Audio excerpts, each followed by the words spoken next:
So yun na nga po guys, magandang hapon po sa inyong lahat. At ngayon, meron na naman po tayong panibagong reaction video. So dito ay yung magiging topic po natin ngayon is yung bago pong post ni Nian Cat.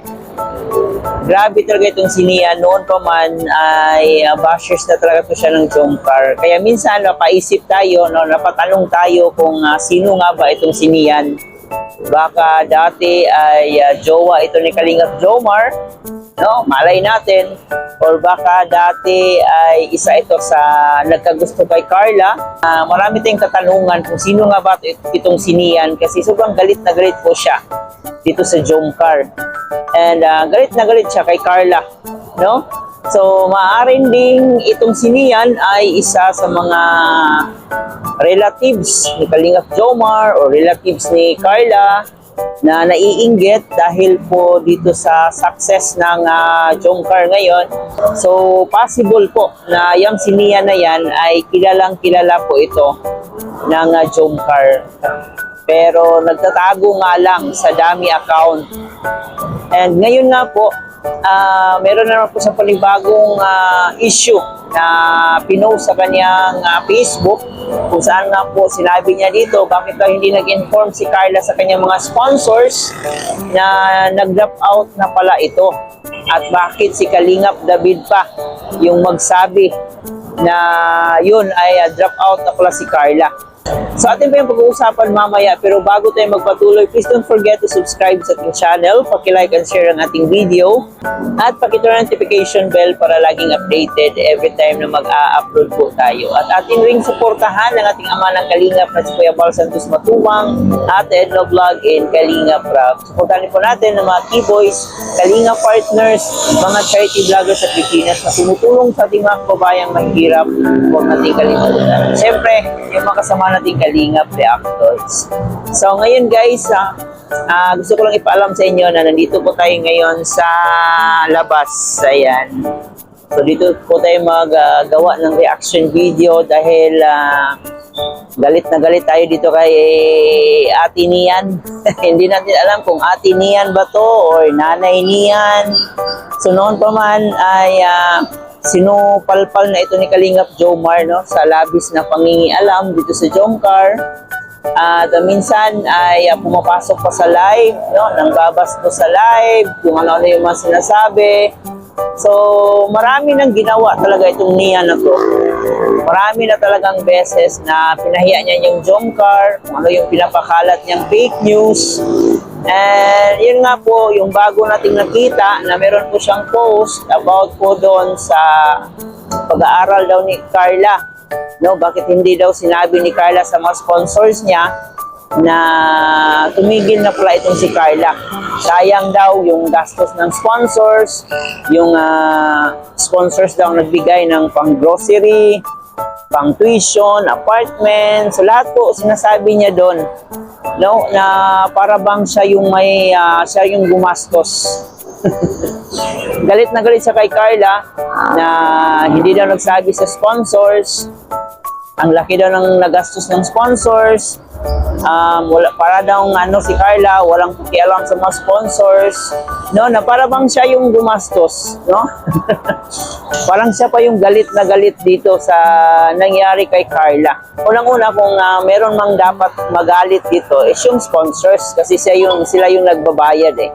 Sila yung nagbibigay ng tuition kay Carla sa apartment. So sila po yung may karapatang mag-run, hindi po si Nian. Kasi si Nian ay isang bashers lang po yan ng Jomcar na noon pa man hanggang ngayon ay hindi maka-move on. Kaya ang nangyari ngayon, no, hanggang bashers lang talaga itong si Nian. So ewan ko dito sa hinayupak na to, bakit galit na galit po siya dito sa Jomcar na wala naman pong ginagawa yung Jomcar sa kanya, no? Kung magpapakita sana siya or magpapakilala sana siya na siya si Nian, so baka meron pang maitulong yung Jomcar sa kanya, no? So yun dapat yung gagawin ni Nanay Nian. Alamin niya muna ang katotohanan about kay Carla, kung totoo mang nag-drop out si Carla at hindi nagpatuloy sa kanyang kurso. So may rason naman po siguro si Carla. At siguro kung kakausapin niya ng mabuti si Carla, baka i-explain pa ni Carla ng masinsinan para maintindihan ni Nanay Nian itong nangyari kay Carla, kung bakit nag-drop out si Carla. Hindi yung nagpo-post agad si Nanay Nian sa kanyang Facebook, mag-rant doon, saka nangungwenta, no? Pinikwenta niya yung mga groceries daw, yung mga binigay daw ng sponsors, yung pang-apartment, lahat yun, ano tawag doon, wininta ni Nanay Nian lahat ng gastos ng sponsors na para bang ang laki ng kanyang ambag. Yung ambag lang naman niya is mang-bash dito sa Jomcar. Diba, nakakahiya naman po na wala po tayong ambag pero tayo pang may ganang maghanap sa mga binigay ng ibang tao. So doon pa lang guys, dapat itong si Nanay Nian ay mahiya na dahil wala din naman siyang ambag sa Jomcar. Yung tanging ambag lang niya is ito, mang-bash kay Carla, mang-bash kay Jomar, magpapakalat ng fake news. So yun lang po yung ambag niya.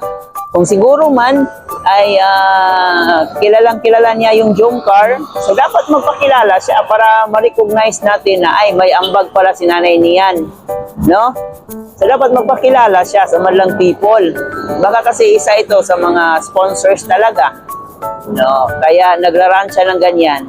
Pero hanggat hindi siya magpapakilala, so ibabash talaga natin siya. Kasi para sa atin, wala talaga siyang wala siyang naitulong dito sa Jomcar. At yung naitulong lang niya is yung pangbabash dito sa Jomcar. So wala tayong magagawa doon. Kasi yung tingin ng mga tao sa kanya is bashers talaga siya. So kung sino ka man niyan, kung may malaking naitulong ka man sa Jomcar, ay dapat magpakilala ka. No? Dapat humarap ka. No, gamitin mo yung totoong account mo. Hindi ka dapat magtatago dyan sa dami account. Di yung magrarant ka dyan na para bang ang laki ng ginastos mo. At sinabihan mo pa si Carla na hindi marunong mag-isip. No? Pinipili pa daw ni Carla na magjowa kaysa ipagpatuloy niya yung pangarap niya. Napaka-diktador naman ni Nanay Nian. Malay mo ba kung gusto yun ni Carla at hindi mo alam yung mga plano ni Carla, kaya wala kang karapatan pagsabihan si Carla ng ganun. Kung ano mo yung plano ni Carla, kung nag-drop out man siya, may malaking may malaking dahilan. So hanggat hindi mo alam, wala kang karapatang mangbash sa kanya. Yun lang naman yun. Kaya ikaw Nian, tumigil ka na sa kababash dito sa Jomcar. Kasi unang-una, kung naging successful man yung Jomcar ngayon, unang-una, wala kang ambag dyan. Sana yan yung ilagay mo sa kokote mo. Na kahit anong pambabash mo dito sa Jomcar, wala ka pa ring karapatan questionin yung mga nangyari sa Jomcar ngayon. Wala kang karapatan questionin yung desisyon ni Carla. Kasi desisyon niya yan eh. So ikaw nga, kung meron kang desisyon na mang-bash dito sa Jomcar, mang-bash kay Carla, nangingialam ba si Carla? Di ba hindi? So yan ang dapat mong isipin. May kanya-kanya po tayong buhay, no? Huwag po tayong masyadong mangialam sa buhay ng ibang tao kasi hindi natin alam na mas madumi pa pala tayo sa hinusgahan natin. So si Carla ay nandito sa Kalingap, beneficiary po siya tulad ng sinasabi mo, pero pinagbutihan niya po yung pagiging beneficiary niya dito at hindi siya aabot sa ganitong taon, no? Almost magti 3 years na siya dito kung hindi niya pinagbutihan yung pagiging beneficiary niya sa Kalingap. At saka lastly, hindi naman po tayo perfectong tao. Minsan nagkakamali talaga tayo sa ating mga desisyon. Pero hindi ibig sabihin na yung pagkakamali na yon ay basta-basta na lang po tayong husgahan ng ibang tao. Kaya ikaw, Ate Nian, Nanay Nian, or ano ka man, matanda ka or dalaga pa, so huwag masyadong manghusga. Kasi doble or triple yung balik nito sa iyo balang araw. So, bakit hindi ka na lang maging masaya sa desisyon ni Carla? Huwag mo lang questionin kung ano yung decision ni Carla. Suportahan mo na lang. Okay? So kayo ba guys, ano yung masasabi niyo dito kay Nanay Nian?